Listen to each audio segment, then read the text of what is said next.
It's Monday, July 24th. I'm Scott Squires, and this is SaltWire Today. Late this afternoon, Nova Scotia RCMP provided an update on the search for 4 missing people, including 2 children who were swept away by floodwaters in West Hants.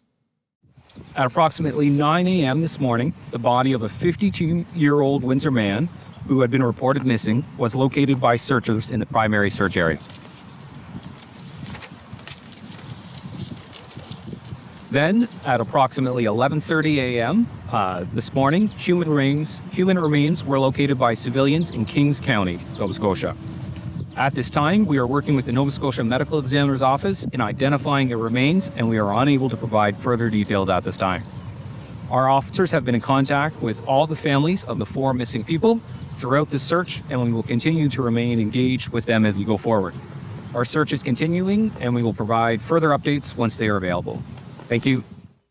Heartbreaking day for our province. The 4 missing souls and their families have been on everyone's minds across the province.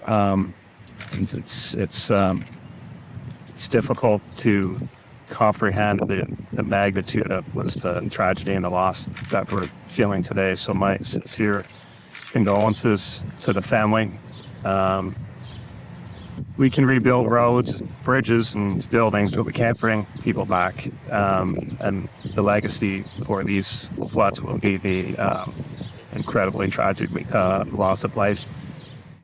Visit saltwire.com for more on today's briefing. The recent floods in Nova Scotia have caused extensive damage to infrastructure, with as many as 19 bridges damaged and 6 completely destroyed. A main rail line was damaged, causing Via to alter their rail traffic, and roads have also been washed out, making travel difficult for residents. There's a province-wide state of emergency in effect until August 5th, and the cost to repair and replace infrastructure is expected to be in the hundreds of millions of dollars. We have team coverage of the floods and the aftermath at saltwire.com. It's been a wild few days in Nova Scotia as record rainfall fell in many areas of the province. Let's check in with weather specialist Allister Aalders to see just how much rain soaked Nova Scotia. 200 to 300 millimeters of rain, Scott, and in some cases more than that. Now, the heaviest rain was north and west of Halifax. The city itself did get some heavy rain, but nothing near the 200 millimeter threshold. That was in the Tantallon area, along with areas such as Bedford, Sackville, Fall River, Beaverbank, where I am. And then as you moved towards the north into the Enfield, Elmsdale area of East Hants, and then in West Hants, the Windsor, Falmouth area, of course, the devastating situation there, and as well on parts of the South Shore, especially in Lunenburg County. Now, in the Halifax area, this is the worst rainfall event that we've had since Hurricane Beth in 1971. That did bring 200 to 300 millimeters of rain to the Halifax area, but the difference between that event and this one is that the rain with Hurricane Beth fell over a 24 to 36 hour time frame. A lot of this rain fell within 6 hours or less on Friday evening. There was up to 200 millimeters of rain within 4 to 6 hours, and then of course we added more on Saturday. So this has been a very historic and unprecedented event for the Halifax area, and the cleanup is going to take days and weeks, Scott. Allister, today was much sunnier and drier in Nova Scotia, so how long can we expect this to stay dry? Yes, of course, the weather top of mind, Scott. It's been a rainy first half of the summer, and a lot of people wondering, well, what's ahead given how much water has come down over the weekend.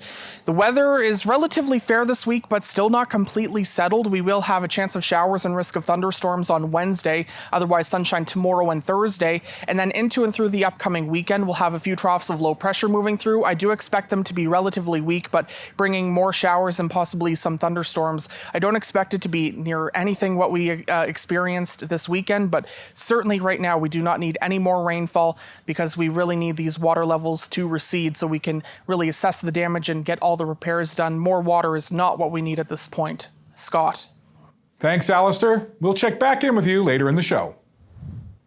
The Sackville River filled a 76-year-old man's basement to the ceiling, toppled over one of his baby barns, and was busy carrying away what remains of his yard. SaltWire's Aaron Beswick brings you the story.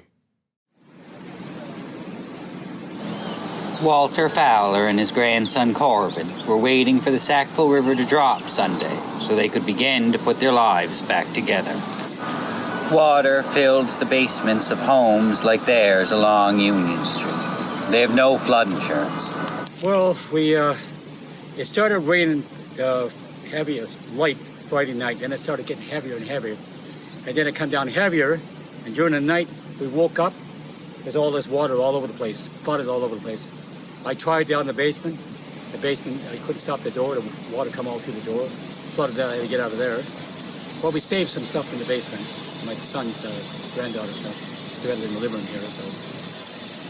It first started because our cousin and Matt, they were all in the basement, or they were upstairs with us. We were all hanging out upstairs. Mm-hmm. And then our cousin went downstairs to go grab something or use the washroom, and she just started screaming. And she was like, ah! And we were like, what's wrong? And she's like, there's water filling the basement.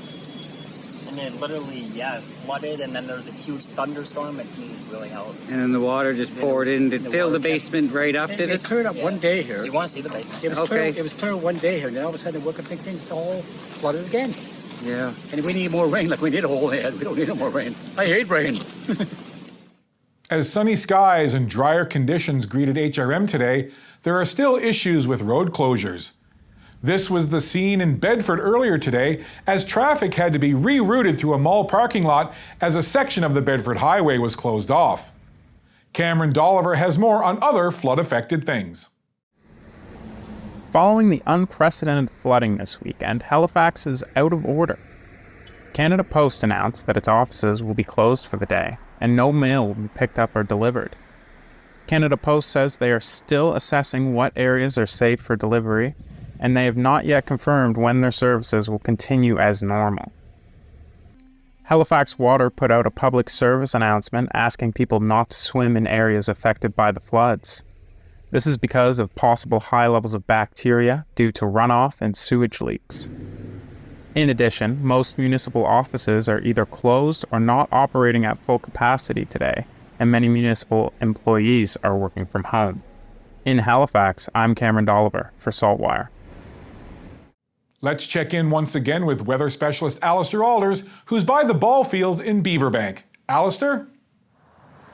Hi again, Scott. Well, I'm in Beaverbank, Nova Scotia. This is just one of the communities that experienced flooding from the heavy rains on Friday night through Saturday.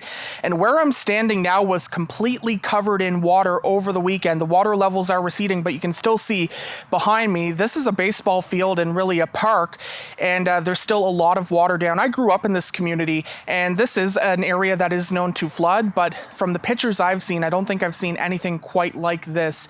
And really, we haven't seen anything quite like this in a long time across most of HRM. Now, in terms of the weather, that is top of mind. Some fair weather, but not completely settled for the week ahead.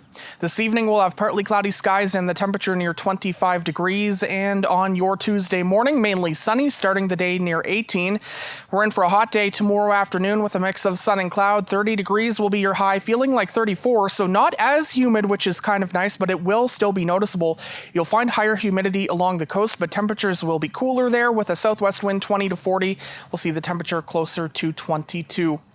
As we go into Wednesday, we will have a cold front moving through. That will bring a chance of showers and a risk of thunderstorms. I don't expect anything significant, but we don't need any more rain at this point.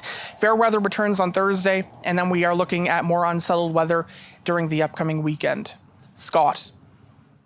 Thanks, Allister. That's all for now. For more video, audio, and articles, stay tuned to saltwire.com. And as always, you can find us on socials. I'm Scott Squires. Thanks for spending some time with SaltWire today. And if you can do so safely, check on a neighbor. See you back here tomorrow.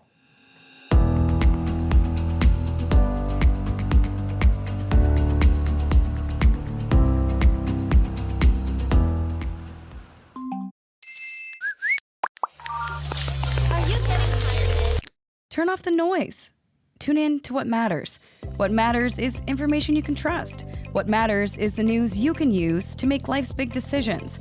Informed healthcare choices, casting the smart vote, or opening that business. What matters is understanding the world around you.